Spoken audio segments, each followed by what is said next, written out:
Toastmasters. Well, the one thing I'm not going to do right now is just tell a joke. Now, this is a special time of year. And in light of this special time of year, you know, we tend to give gifts this time of year.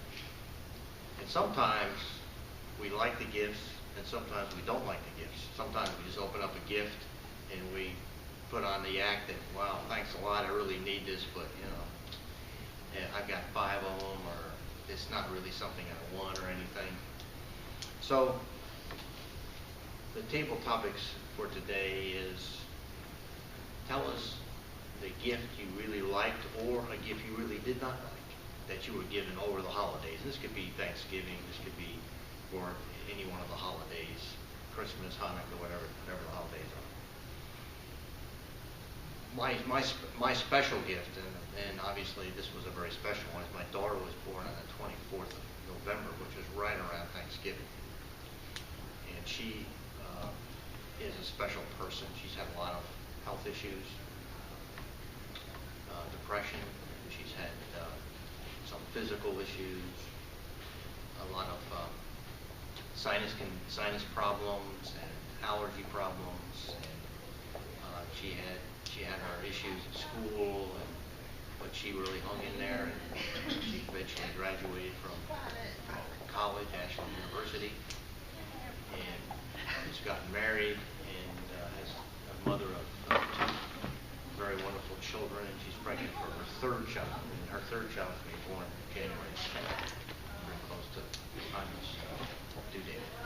So that was probably the most special gift, what it was the most special gift I've ever gotten around the holidays.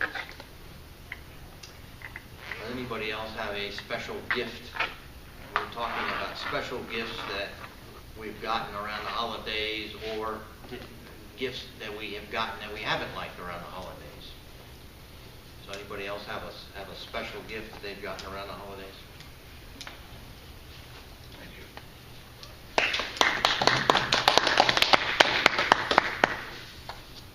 The most special gift that I've received around the holidays is something that I take with me to this day. My dad was a coal miner in western Pennsylvania and was laid off from his job in 1992, right before the holiday season. So our family had little to no funds, and we had something at the local mall called the Angel Tree. And what you would do is take your name, and all the needy families in the area would go put their name on the tree, the names of the kids, names of the family members, and you would get gifts. So the only gifts that I received, besides my parents scraping together a little bit of money to buy some clothes, were the gifts that I got from an Angel Tree that year. So this is, I don't know, 15, 16, maybe I'm counting wrong, years ago, and to this day, I still like to do those kinds of things. When I walk through the mall, find a tree like that, we sponsor folks at work. I do an awful lot of that stuff because it reminds me of what someone did for me when I was a kid.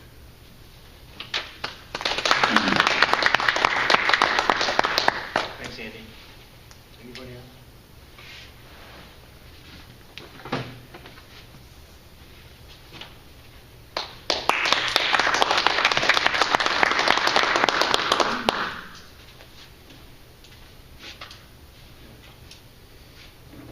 Toastmasters guests.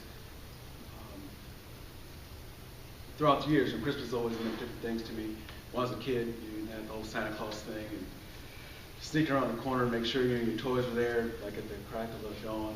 And my thing I always wanted was a Hot Wheels track, and Hot Wheels cars. They used to come in these long, like plastic orange tracks, and so that was special when I was a kid.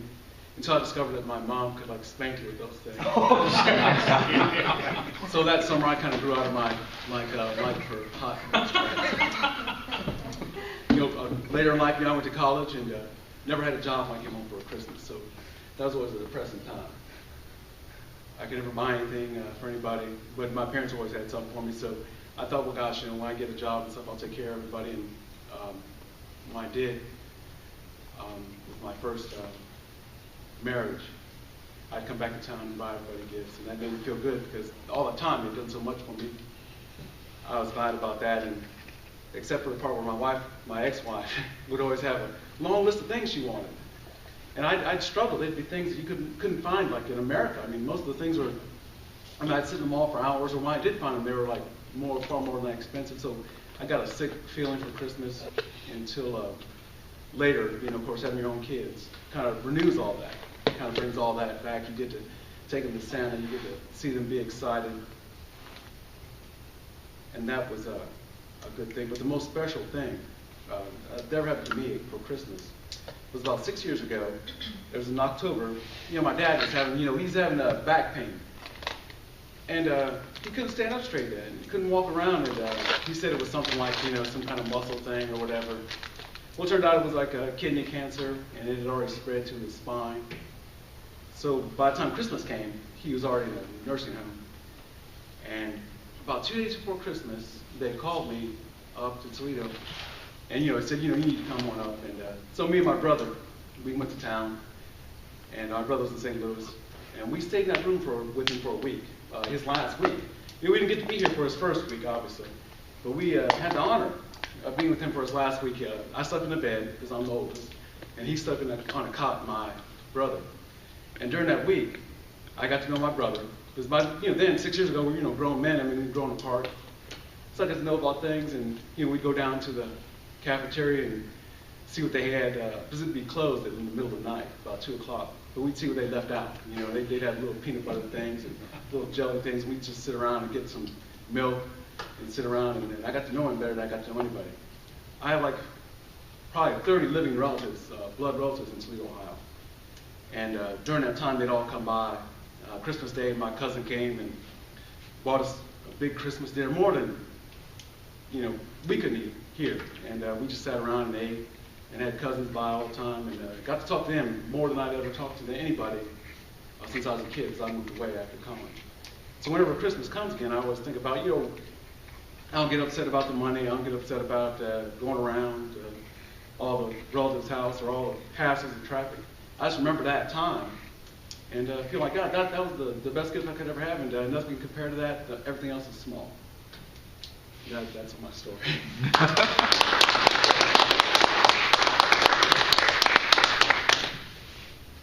That was a good story. It was. Anybody else have any?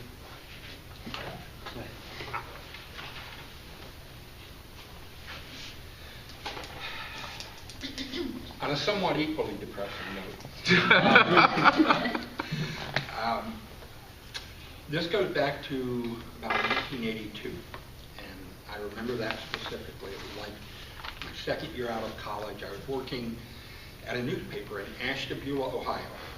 And if you've ever been to Ashtabula, you know why I said it's depressing. Not a fun little town. But I was working there, and things were pretty good. But I was missing home. It was the first time I'd been away from home for very long. And I was in my second year on the newspaper there. Hadn't gotten home for 18 months or more.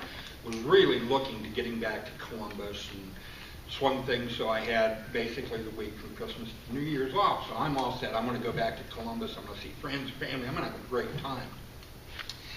It snowed because it's Ashtabula, Ohio. In December, it all snows up there. It's just constant. So I'm motoring in my 76 Pontiac Tempest, it was. I remember this car with loathing to this day. Got almost out of Ashtabula County and the thing stopped. Wouldn't go anywhere. It's snowing. I mean, it's snowballs are falling from the sky. It's just, and I'm pulled over off of, I believe it was off I-27 or 271, the Cleveland Outer Belt. And I'm just desolate because the car's not showing any signs of life. Won't start, won't turn over. The steam billowing from under the hood. I am mechanically almost illiterate. But I know this thing's dead. I'm like, I don't know what's going on. It was running fine 2 hours ago. But it's gone now. And I got no money because I'm working at a newspaper in Ashtabula, Ohio. I'm low on funds. I've got a car that appears to be completely dead. And I'm a couple hundred miles from home, and I don't know anybody. And I'm thinking, well, this is pretty ugly. I saw no hope at all. So I just stood by the side of the interstate, and this is totally illegal, by the way, don't do it, and stuck my thumb out. And that was to do. It's that or trudged through literally knee-deep snow. So I just stood there and stuck my thumb out. Like the second car that passed, this guy pulls over. And he can, I mean, you know, the car is sitting there and there's still steam going from under the hood. It's pretty obvious what the situation is. So the guy pulls over, older guy, ball cap, kind of rough looking. Having some car problems? No fooling. Yeah, what was your clue? I'm like, yeah, I don't know. And he's like, well, any idea what's wrong with it? No. He said, well, there's a service station up here a couple of miles. So he drives me up to the service station. And I thought this was nice. This was a really significant act of kindness because I could have just fell over in the snow and given up at that point. I was really in a bad state. Service station's closed. It's like, 10 a.m. Christmas Eve. Of course the service station's closed. But the guy lives next door to a service station.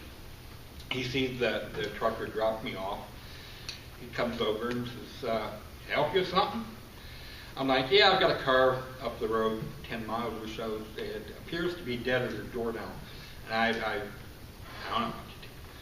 So the guy, and I never did get this gentleman's name, but he basically opened up, towed my car, found out what was wrong with it. If you know mechanics, I had a freeze plug pop on the engine block, which basically the engine had frozen, and the freeze plug is designed to keep the engine from cracking.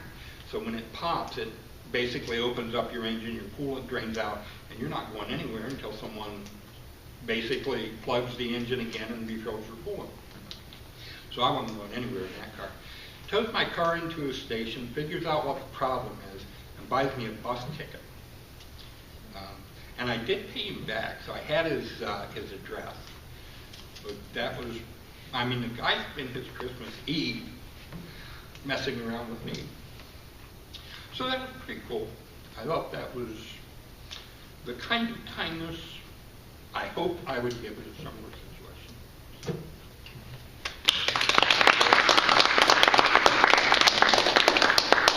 Whatever comes around goes around, so I'm sure you've repeated that kindness to other people.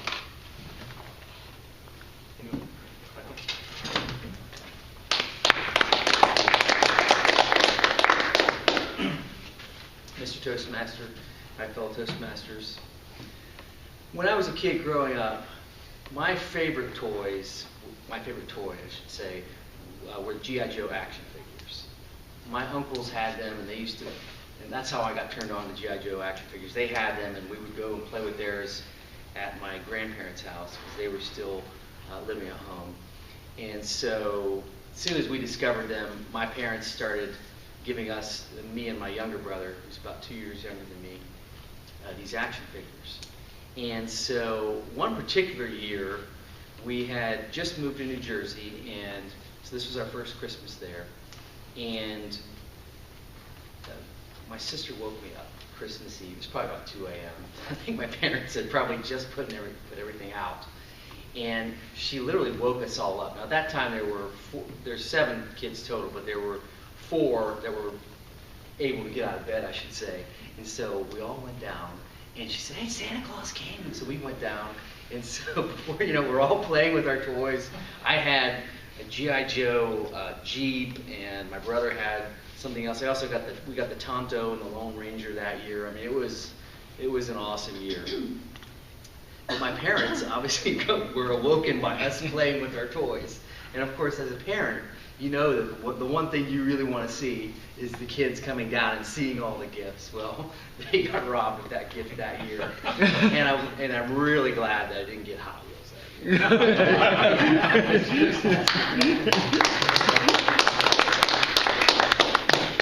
I have one. Good. I know you thought you were done, but... Okay. I know you're not going to believe this out of me, but one Christmas, I was young, 6 or 7, and we had Christmas over at my Aunt Hazel's house, who is my mom's sister. So, we all went over, and it was time to open presents, and they were like, open this one, open this one. It's a big round thing, and I'm thinking, wow, I wonder what that could be. It was so heavy. So I go to open it, and it was a lump of coal. So that's one I didn't like, because you may have to be good all year, and you get a lump of coal. So that tells you what I had been all year. So I was pretty upset, but that was only to, jolt me. And then I got my favorite gift was, years ago, you had those red scooters that would, they were flat, and they had a handle, and you just that's all you could do then. But I wanted one, and that was my favorite gift. So that's my story. You got a good one and a bad one. Yeah. Okay, see. Tanya.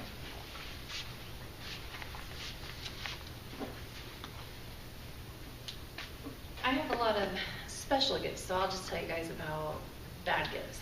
Because my sister and I are notorious for getting each other bad gifts by accident. One year, I ended up getting her this really cute bag that you could put pictures in, and it was displayed on the outside. Well, she's like, oh, this is really cute, and she starts looking at it, and she's like, Tanya, why would you put this picture of me? I look bald. And literally in this picture, which I looked really cute in, I transitioned it to black and white, and it literally was kind of shadowed, so it looked like she just had no hair, no hair at all, and was just bald. And she was like, I cannot believe you would put this picture in here, and was just so embarrassed. And then she opened her next gift, and I thought that I had bought her women's cologne.